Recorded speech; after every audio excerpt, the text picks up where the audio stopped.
Hi, I'm David Fear. I am one of the senior editors at Rolling Stone. I'm sorry that you guys don't have a chance to take a walk around the block and get some fresh air after seeing that. But we have a treat. Jeff Daniels is here. Let's bring him on down.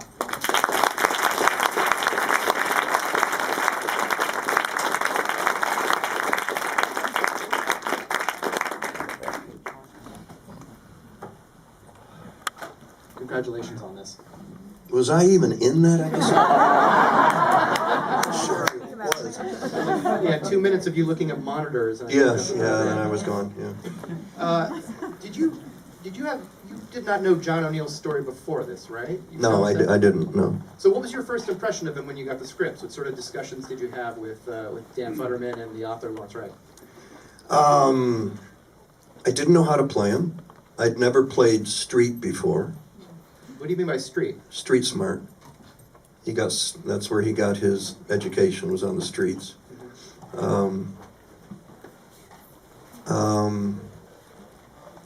I read about him, he was larger than life. He had a personality that burned bridges. But he was right. He was right. He had a hunch on this bin Laden guy, and no one was listening. Richard Clark tried. But the CIA and the FBI were like the Mets and Yankees. They just weren't. They just weren't together. And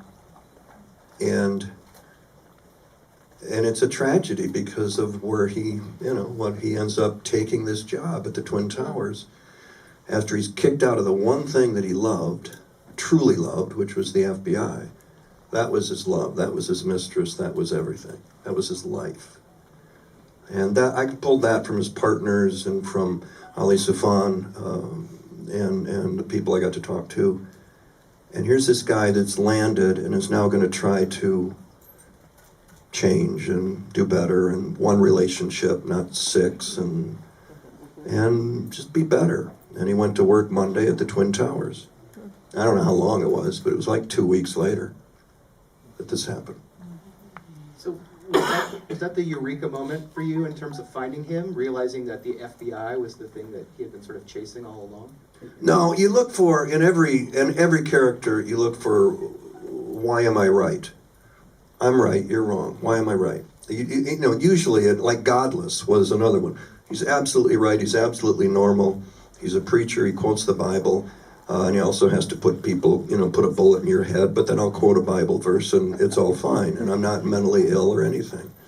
You have to get so that you think like that. And with John, it was, especially in hindsight, he was right. Pay attention to this bin Laden guy. I know he hasn't done anything, I know, but why is no one listening to me? How many desks do I have to clean off? And that didn't get it done, not in Washington. They didn't want their desks cleaned. What sort of prep did you do for this? You mentioned talking to a couple of people who worked with him. You mentioned talking to Ali Soufan. Who else? Read Larry's book. The script started coming in.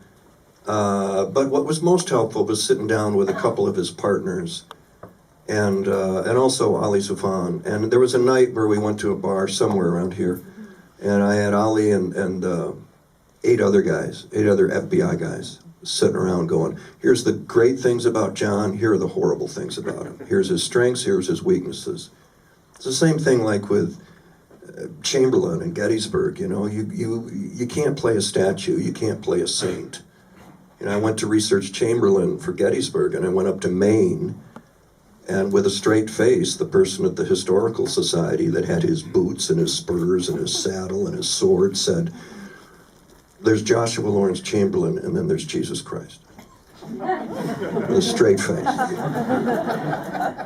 And you're like, boom, I got him. I'm like, I got a baseball cap, I got a Hawaiian shirt, I'm from Hollywood. They were not, it was not looking good for them.